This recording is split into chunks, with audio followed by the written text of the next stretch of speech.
that I grew up in had 3 bedrooms, 1 bathroom, and about 1,100 square feet. It was home at the time to my mom, dad, grandmother, brother, myself, and usually a terrier mutt mix that had somehow wandered into our lives. Our neighborhood was called Sunnybrook Acres. Sounds idyllic, doesn't it? We knew everybody on the block. The next door neighbors on the left were the Bodekers. They had 5 children. On the right was the Nine family. They had 3 kids. Now, my parents were pretty strict about manners. All of the neighborhood kids were to call them Mr. and Mrs. Dean. Everyone was required to knock on the door if you were visiting. You were not allowed to just let yourself in. While eating, you had to wear shirts that covered your shoulders and preferably your arm. My mom negotiated to allow me to wear t-shirts to the table. Your elbows had to be off the table, and your napkin was to be in your lap. Your food was meant to be chewed and not seen, and you were constantly reminded to sit up straight. I was told that all of this was so that I was preparation so that I would be ready when I would dine with the Queen. Imagine what a disappointment my life has been. Never to receive that invitation. One time, one of the Bodeker kids, his name was Timmy, came running into the house without knocking and said, "Mr. Mrs." He realized his mistake, went back to the door, proceeded to knock, and then say, "Mr. and Mrs. Dean, our house is on fire." True story. I'm pretty sure they would have forgiven him, but he didn't want to risk it. Now, we knew the Bodekers well because we had a detached garage, and it was in the back of the house. We didn't have an electronic garage door opener while I was growing up, so we walked to the garage and physically opened up the garage door in order to back the car out. Whenever we left to go anywhere, there would be a good chance we would see one of the Bodekers, either playing in the yard, hanging laundry on the line, or just working in their own garage. So we would always say hello and usually start in a good chat. Only a few people in our neighborhood had fences in their backyard, so I could literally walk out my back door, look both ways to see if anybody was playing outside, run down and meet them and start playing. It was pretty great. We didn't have a back porch or a deck. In the backyard was the trash bin where we burned our trash. Global warming wasn't a thing back then. We contributed to it. We had grapevines that never produced one grape that I remember, but they tended to them. I don't know why. We had a playhouse that was a labor of love from my father. It probably stayed up too long because at one point I started to see mice in there and I would never go in there again. Instead of hanging out in the backyard, we spent a lot of time sitting on what we called the front stoop. There's an actual picture of my house. That's today. It looks a lot different. You can't see it there, but in reality, the stoop was a 3-by-5 foot slab that was a step to the front door, and we would just sit there. Now, thinking about it now, it might have been we sat there because it was too crowded inside with all these people. Sitting on the stoop allowed us to say hi to people passing by. Most of the time, they would walk up to the stoop and chat for a while so we could catch up on the lives of the other families on the block. You can also see your garage door. Now, see that post in the middle of the garage door? Yeah, it was falling down, and my dad just put a 4x4 up there. I'm kind of surprised that was like 40 years ago. Now, don't get me wrong. My own deck and backyard, which is surrounded by a privacy fence, is my happy place. My dogs run around with joy without me being concerned, so they will run away. I love looking in the garden in my backyard. I have outdoor furniture that I bought at Macy's on sale, and it's so much more comfortable than sitting on the stoop. I love the convenience of pulling straight into the garage when I have groceries to unload, or especially when it's raining or snowing. But I do feel like I am missing out on connections. I don't know my neighbors nearly as well as I did when I was growing up.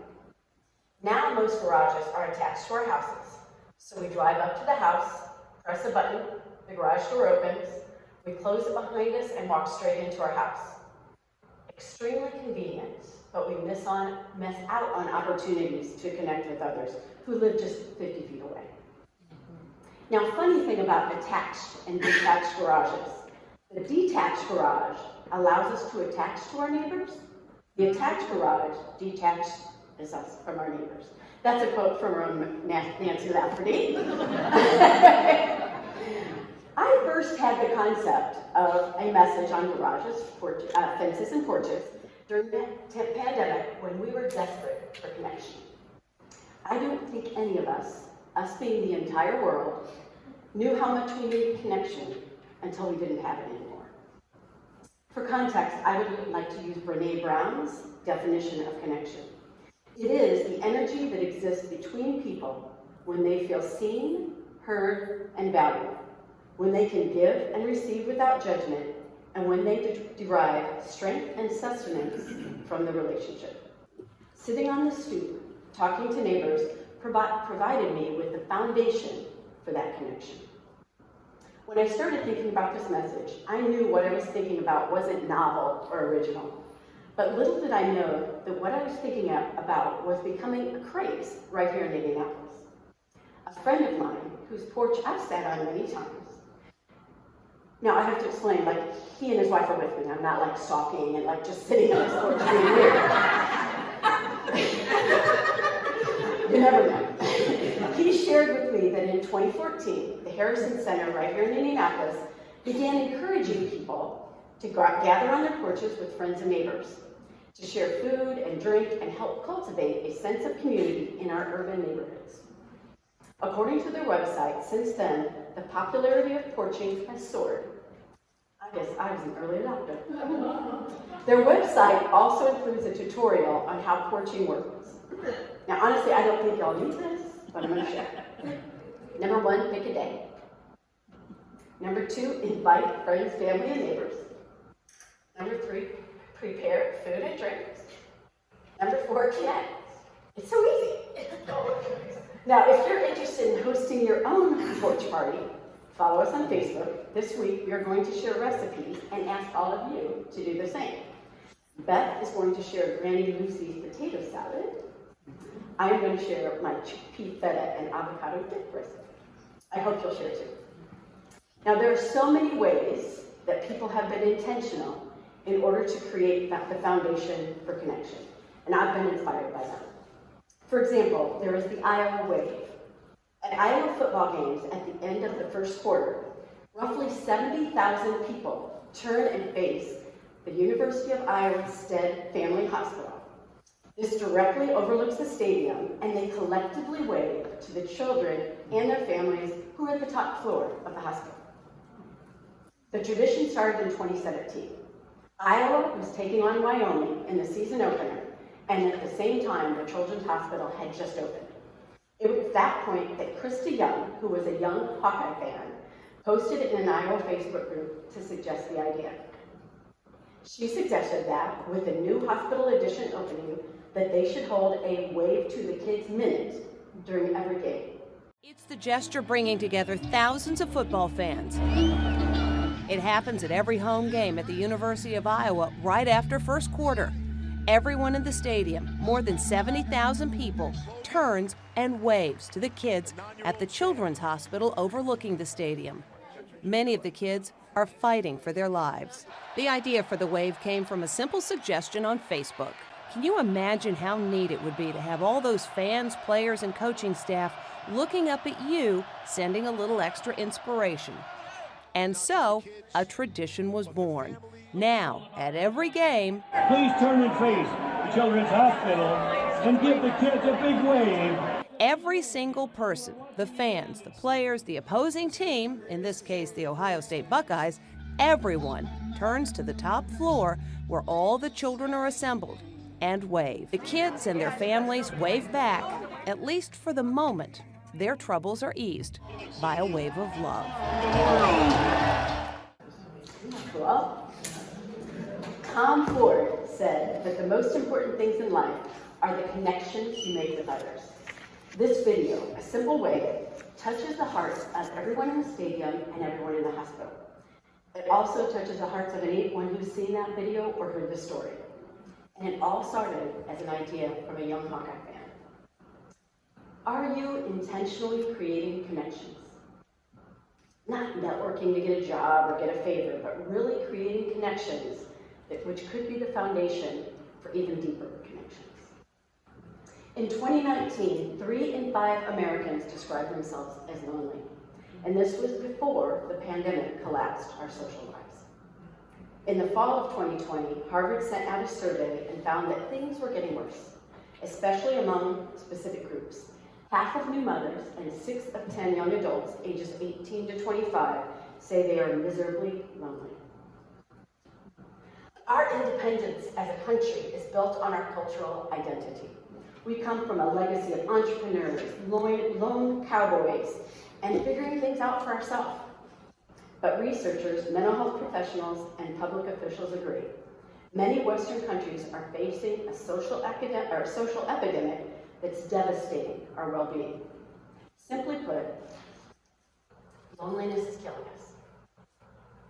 The stress of disconnection contributes to addiction, ADHD, anxiety, depression, heart disease, obesity, and suppressed immune systems, just to name a few. Now, I'm not at all suggesting that away from our stoop cured loneliness in the 1960s. But I do think that being available, going out of our way to say hi despite the physical obstacles of attached garages, fences, and back porches is a start. I was also inspired by Mario, a grandfather attending the graduation of his granddaughter in Colleyville High School in Texas. Mario cheered for each and every single graduate at graduation that year. Take a look. Jackson Fadden. Jackson! Alia Hayaz. Alia! Sean Ferris. John! Reed Finch. Reed! Connor Flanagan. Connor! John Flanagan Matterfender. John! Zachary Fleet. Zachary! Russell Sim. Sean Poe. John!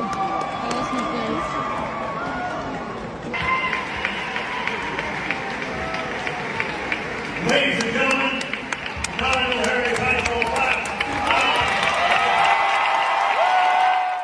I love that.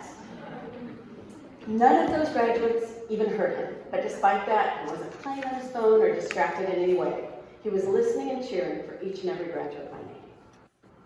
Now, if you know me at all, you know that I love to garden. You may call it an obsession, or you may call it plant hoarding. But gardening is something I love to do. During the pandemic, I had some spare time, so I put in a new garden at the side of my house, outside of the fence. Now, I have a gorgeous garden inside the fence. Nancy, I need humility as a subject that we talk about. But no one sees it. I also have gardens in the front of my house, but I live on a cul-de-sac, so only my neighbors see those gardens, or they see my butt up in the air while I'm waiting. True. The back and side of my house, where I put the new garden, is adjacent to a walking path. So people walk by all the time. What totally surprised me is the number of people I meet or see while I'm working in the garden. I even made a path through the garden for kids to get to and from school, which is about 200 steps away. The teenagers are pretty quiet, and they rarely even glance at me. But most people at least say hi. Some have questions or comments about the garden. We often get into conversations that start with gardening and lead to having mutual friends or common interests. I even made friends with a new neighbor down the street who is retired from teaching astronomy. That led him to bring his telescope down on the cul-de-sac one evening, and we looked at the moon and a few planets, which my grandson, Zane, of course, loved. Live in harmony with one another. This is the advice given to us in the New Testament in Romans, beginning of verse 16. Living in harmony means that we are connected with each other and we are one step closer to avoiding loneliness. Now, I've shared all these words and stories, but what I really want to share is let's cheer for each other. Let's seek opportunities to connect. We need to remember that need for connection we had during the pandemic, it's still there.